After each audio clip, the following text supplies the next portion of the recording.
Chapter 3. Now the serpent was more subtle than any beast of the field which the Lord God had made.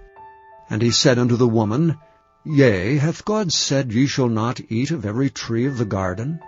And the woman said unto the serpent, We may eat of the fruit of the trees of the garden, but of the fruit of the tree which is in the midst of the garden God hath said, Ye shall not eat of it, neither shall ye touch it, lest ye die. And the serpent said unto the woman, Ye shall not surely die, for God doth know that in the day ye eat thereof, then your eyes shall be opened, and ye shall be as gods, knowing good and evil. And when the woman saw that the tree was good for food, and that it was pleasant to the eyes, and a tree to be desired to make one wise, she took of the fruit thereof, and did eat, and gave also unto her husband with her, and he did eat. And the eyes of them both were opened, and they knew that they were naked, and they sewed fig leaves together, and made themselves aprons. And they heard the voice of the Lord God walking in the garden in the cool of the day, and Adam and his wife hid themselves from the presence of the Lord God amongst the trees of the garden.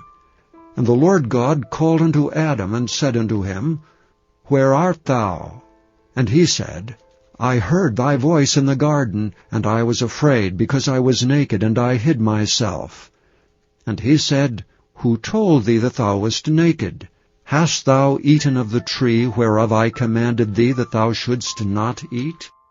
And the man said, The woman whom thou gavest to be with me, she gave me of the tree, and I did eat. And the Lord God said unto the woman, What is this that thou hast done? And the woman said, The serpent beguiled me, and I did eat. And the Lord God said unto the serpent, Because thou hast done this, thou art cursed above all cattle, and above every beast of the field. Upon thy belly shalt thou go, and dust shalt thou eat all the days of thy life. And I will put enmity between thee and the woman, and between thy seed and her seed. It shall bruise thy head, and thou shalt bruise his heel. Unto the woman he said, I will greatly multiply thy sorrow and thy conception. In sorrow thou shalt bring forth children, and thy desire shall be to thy husband, and he shall rule over thee. And unto Adam he said, Because thou hast hearkened unto the voice of thy wife, and hast eaten of the tree of which I commanded thee, saying, Thou shalt not eat of it, cursed is the ground for thy sake. In sorrow shalt thou eat of it all the days of thy life. Thorns also and thistles shall it bring forth to thee, and thou shalt eat the herb of the field. In the sweat of thy face shalt thou eat bread, till thou return unto the ground. For out of it wast thou taken, for dust thou art, and unto dust shalt thou return.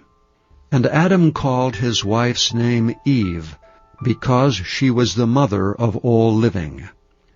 Unto Adam also and to his wife did the Lord God make coats of skins, and clothe them. And the Lord God said, Behold, the man is become as one of us, to know good and evil.